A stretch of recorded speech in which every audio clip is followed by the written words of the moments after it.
விஜயை காலி செய்ய களத்தில் குதித்த நடிகை. புதிய அரசியல் கட்சி துவக்கம். தாக்கு பிடிப்பாரா விஜய்? இப்போது ஒருவரை ஒருவர் ஜெயிக்க நயவஞ்சகம், சூழ்ச்சி அவரது புகழை, வியாபாரத்தை, செல்வாக்கை எப்படி கெடுத்து அவரது வளர்ச்சியை எப்படி தடுப்பது என்பதுதான் நோக்கமாக இருக்கின்றது. சமூக வலைதளங்களில் அடிக்கடி தன்னுடைய பதிவுகளால் ரசிகர்களின் கவனத்தை ஈர்த்து வருபவர் நடிகை அபிராமி வெங்கடாசலம். நடிகர் அஜித்குமார் நடித்த நேர்கொண்ட பார்வை படம் மூலம் சினிமாவில் இவர் அறிமுகமானார். தொடர்ந்து விஜய் டிவியில் பிக்பாஸ் நிகழ்ச்சியில் கலந்து கொண்டார். டிவி சீரியல்கள், திரைப்படங்கள் மற்றும் இணையதள வெப் சீரிஸ்களில் தொடர்ந்து நடிகை அபிராமி வெங்கடாசலம் நடித்து வருகிறார்.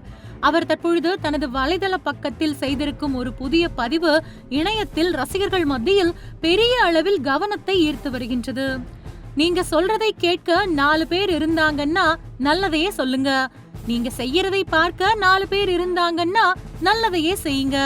களத்தில் சந்திப்போம் என்ற சவாலான வரிகளை எழுதி அத்துடன் ஒரு போஸ்டரை அபிராமி இதில் இணைத்து பதிவிட்டுள்ளார். அந்த போஸ்டரில் திராவிட வெற்றி கழகம் என்ற தலைப்பு இடம்பெற்றுள்ளது. அது ஒரு புதிய அரசியல் கட்சி அறிவிப்பு போல தோற்றமளிக்கின்றது. ஆனால் இது உண்மையில் அரசியல் அறிமுகமா அல்லது புதிய படத்திற்கான ப்ரமோஷனா என்று ரசிகர்களிடையே கேள்வி எழுந்துள்ளது. இந்த போஸ்டரை பார்த்த பலரும் இது வெப் சீரிஸாக வெளியாக வாய்ப்பு அதிகம் என்று கூறுகிறார்கள். இன்னும் சிலர் அபிராமி நடிக்கும் புதிய படமாக இருக்கலாம் என்கிறார்கள். ஆனால் போஸ்டர் வடிவமைப்பின் தன்மை அரசியல் பிரச்சார கட்சி அறிவிப்பு போல காட்சியளித்ததால் இது அரசியல் நையாண்டி சார்ந்த ஒரு படைப்பாக இருக்கும் என்றும் அதிகம் பேசப்படுகின்றது.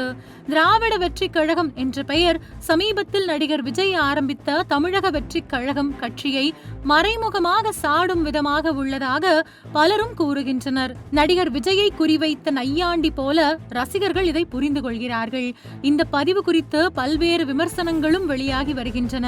அதே நேரத்தில் நடிகை அபிராமி வெங்கடாசலம் இந்த புதிய முயற்சியால் மீண்டும் ஒரு முறை ரசிகர்களின் கவனத்தை தன் பக்கம் திருப்பியுள்ளார்.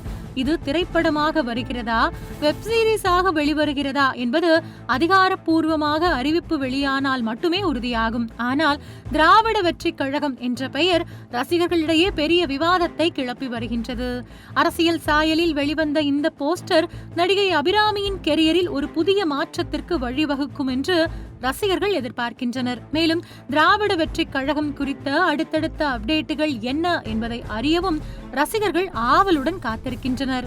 நடிகர் விஜய் டிவிகே என்றால் இது டிவிகே தான். டி மற்றும் டி என்பது மட்டும்தான் வித்தியாசம். இன்றைய அரசியல் சூழலில் நடிகர் விஜயும் டிவிகேவும் அதிக கவனம் பெற்றிருக்கின்றனர். அதே நேரத்தில் திராவிட வெற்றி கழகம் போஸ்டர் மூலம் அதிக கவனம் பெற்று ட்ரெண்டிங் ஆகிவிட்டார் நடிகை அபிராமி வெங்கடாசலம்.